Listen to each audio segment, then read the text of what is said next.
Well, well, what do we have here? Alright guys, I'm Gr8, or J-Mate, however you want to pronounce it, and welcome to the second episode of Great or Hate, where I get to decide whether a game is great or hate. And in this episode we're going to be looking at Devil May Cry, so let's take an obligatory look at the title screen.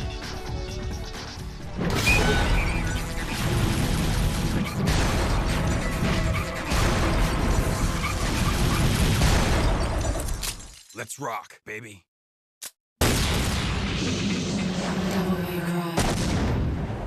Oh fuck yes, I'm so excited. Devil May Cry is a third-person action-adventure hack-and-slash game released in 2001 for the PlayStation 2. The game has a huge amount of variety in the gameplay, with melee and ranged weapons for the player to choose from, along with some puzzles and some light platforming sections. The game's story follows Dante, as he attempts to avenge his mother's murder by killing as many demons as he can, till he gets to 1v1 the devil himself, Big Mundus. This game is considered a classic by many people, but I've never played it, so I don't have any nostalgia goggles on for this one. So spoiler warning from this point onwards guys, skip to the timecode on screen right about now for the final verdict.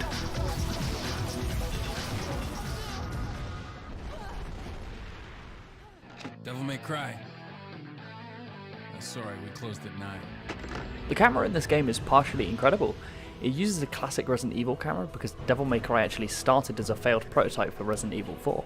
The camera actually stays in its one fixed position in each room. That means that every time you enter a new room there's a new cinematic angle. But there's actually no way for the player to control the camera themselves during gameplay. Go and fuck yourself. This makes the camera amazing at creating intrigue and atmosphere in the way it frames each room to reveal the right amount of detail, make you ask questions like, what the fuck is that? Good evening. Okay. Even though the cinematic nature of the camera is nice to look at, the camera does have one huge problem.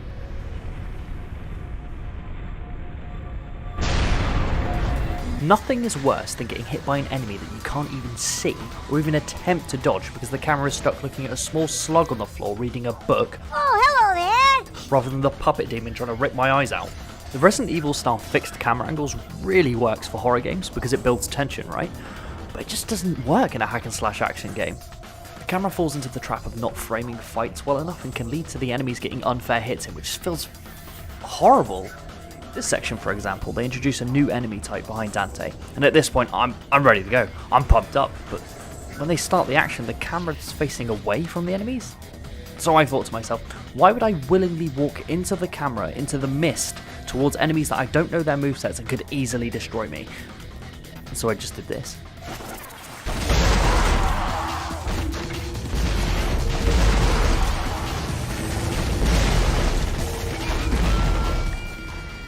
This can even extend to bosses as well. They introduced this vulture laser transformer boss and it's actually really fucking cool, and at this point I'm ready to fight the bird bitch.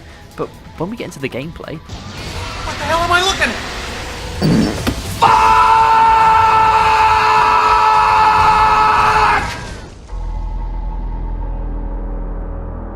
at? Thank God for the combat. It looks like we have a winner. Jackpot. To counterbalance the terrible camera, we have this tight as fuck combat system. The combat is at its best when you're in a wide open space and you can see all the enemies and you can just concentrate on trying to get a really good combo going and destroying some demon dick. The combat system itself has a huge amount of variety, with each melee weapon Dante acquires having its own moveset, devil trigger combos and upgrade tree. We have Alistair, the lightning sword,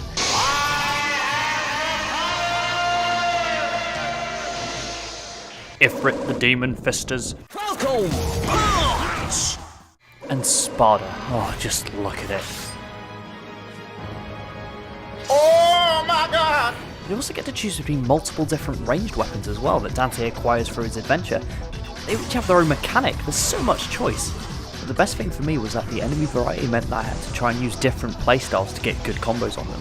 So some weapons would work better on certain enemy types, and you'd have to switch mid-fight to different weapons. Which utilises menu skills, which for some reason I enjoy in games. I just get a certain amount of satisfaction from traversing menus at sonic speeds. Does anybody else get this, or am I just weird?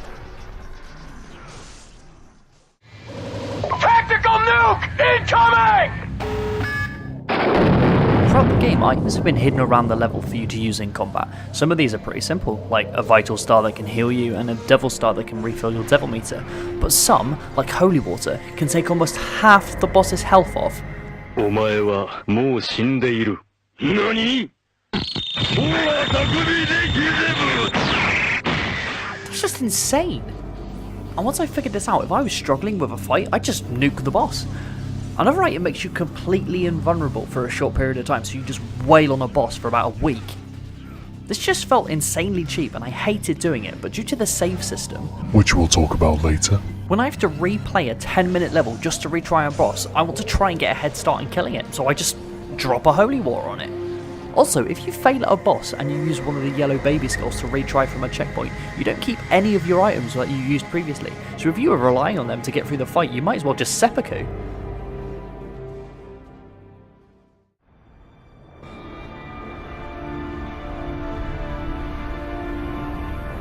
How much longer are you going to keep zapping? On a positive note, the design of the characters in this game is absolutely 10 out of 10. I love Dante and the fact that he has an entire button just dedicated to taunting his enemies, and when he finds treasure, he literally won't touch it unless it can hurt people. That's just metal as fuck. His dialogue is so early 2000s ultra badass, it's just so good. you, are you the human, the son of Sparta who challenges the darkness for this? Block off, Featherface, or you can stick around and find out the hard way. Get fucked! I don't know if it's because Dante is just a bit of a dick to everyone he meets, but everything in the world just seems to be ultra aggressive towards him. This is shown most in the bosses, when they bloody taunt and talk to Dante, which just fuels him to be more of a dickhead. It's just great. The enemy and boss designs are also super weird, but really cool. They have this strange uncanny valley effect going on, like they're not from this world, which is kind of fitting when you think about it, because they are demons. They're not going to look like Aunt Barbara from down the shops, are they? Wank. These character designs are seriously amazing, but they just get ruined when you look at them 500 times in a row because of this one flaw.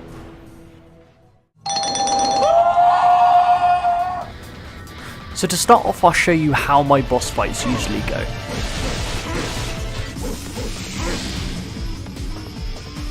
Try me, bitch.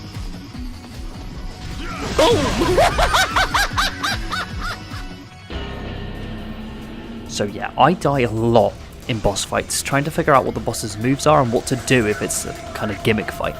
When you actually get down to fighting the bosses, it's actually really fun. They have a lot of variety in their moves and how you have to react to them. But if it's not the camera getting in the way, it's have to spend 10 minutes getting back to the boss just to be able to retry it. It just sucks all of the fun and momentum out of the boss fights. I'll explain the save system to you.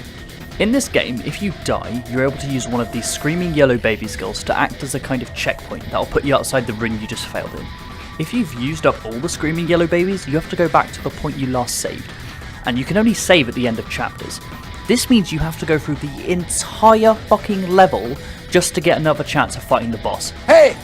Fuck off! I mean, sometimes this isn't that bad, but most of the time the levels involve puzzles and enemies that they force you to fight, so it just becomes a huge pain to just go through the levels you've already done 100 times. Like here, with the last Virgil boss fight. If you die without any baby skulls in your inventory, you have to go back to the beginning of the level. Then you have to kill these two ice demons, go through the level to the Dragon Ball's mini-boss, deflect his Dragon Balls back at his dragon chin, complete the light puzzle, then go through the jumping puzzle, get the item, and then run all the way back to the boss room just to have another chance at understanding the boss's moves. And that's a lot of shit to slog through just to get another attempt at the boss. This can also be seen when you fight Shit Puddle 2, Return of the Log. Once you understand this boss enough to get him down to low health, they add a completely new mechanic just to throw you off, and even if you manage to make it to the end and kill him, they do a fake out, give him a quarter of his health back and throw all the mechanics at you at once, clearly hoping to catch you off guard and kill you. That's cheap! It got to the point when I was just so happy when the bosses would explode, but it wasn't joy or accomplishment I felt, it was happiness that I didn't have to keep trying the levels over and over. That's just not a nice feeling to have.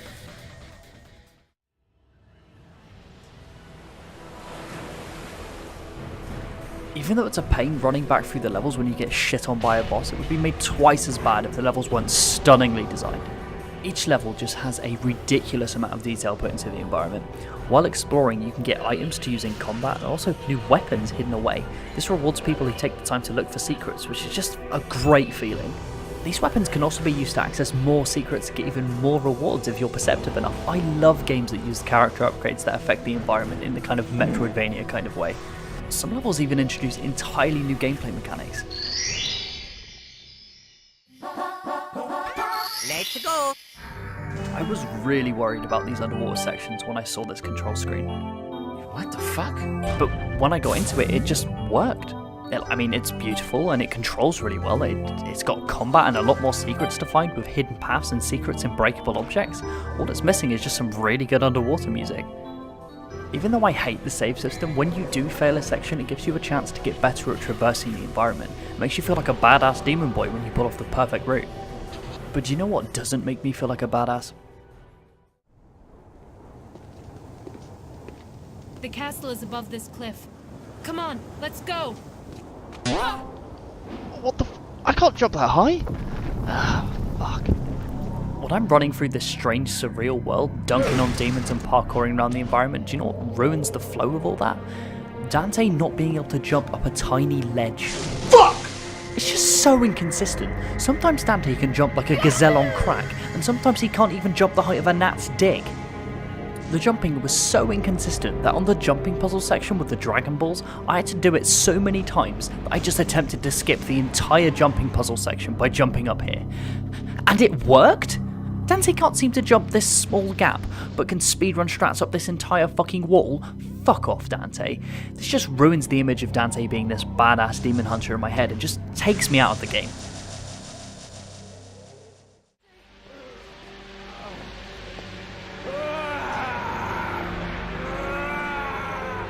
In the final 2 missions of the game, they turn the early 2000s badassery up to 11, and it's just glorious to watch. The moment Dante deflects a laser with his face, shit gets real. This ending involves a boss fight with Big Mundus and a change in gameplay. Oh fuck yeah. Now we're on an on-rail shooter in space? Like, this shit is so tight I can't express my feelings about it. I'm flying around attempting to kill the cuck who murdered my mum and shooting flaming dragons at him. This is just incredible. And after we defeat Big Mundus, we get to go on a huge chase sequence through the castle we just spent the entire game in, which is just a lovely way to end it to remind us of everything we just went through. Oh fuck, Big Mundus is back, hit with a big shot, Dante. Jackpot. This ending is just amazing, but it's not to say that the ending doesn't have some cringe in it. I should have saved you.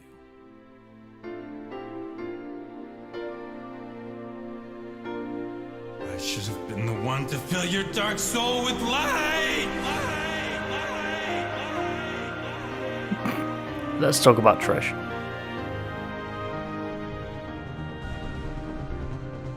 Trish actually starts the story off by hiring Dante to stop Big Mundus, and then she just fucks off. Then, later on in the story, we get shown that she's planning to betray us in a cutscene, and we're expected to find it shocking when she actually does betray us. It just makes Dante look stupid. I know this is meant to be dramatic irony, but I just don't think it works. And then after all of this, she sacrifices herself to save Dante. Why? Why? Why? Why? Why? It's just so hard to feel something for Trish the Bish after she's just betrayed us 2 missions before and has hardly been in the game anyway.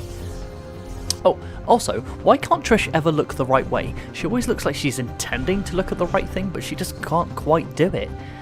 Poor Trish. Be gone, slut!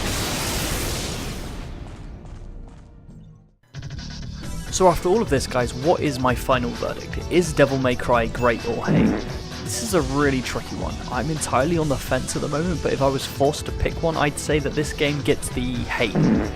I can understand why this game is considered a classic, with the amazing character design with Dante, the enemies and the bosses, amazing combat system and spectacular level design that just kept me looking for more. The ending was so good that it almost redeemed all of the game's faults for me, but I just cannot forget how much the save system sending me back to retry levels just pissed me off and killed the game's momentum for me. And in the majority of the game I was fighting the camera more than I was fighting the enemies themselves. It got to the point where I just wanted to finish the game so I could hopefully move on to the sequels where the developers would have hopefully addressed these problems. Which I hope they do, because I would love to make future videos on the sequels, because if the problems I had with this game were addressed, the game would instantly become a great. If you don't agree with any of my points in this video, I would love it if you could put your point of view in the comments, so we could actually talk about it and start a discussion. Thank you so much for watching, guys. Please comment below what game you would like me to cover next, and if you enjoyed the video, please share it with some of your friends who also might enjoy it, and subscribe if you don't want to miss out on the next one. Thanks again, guys. See you in the next one.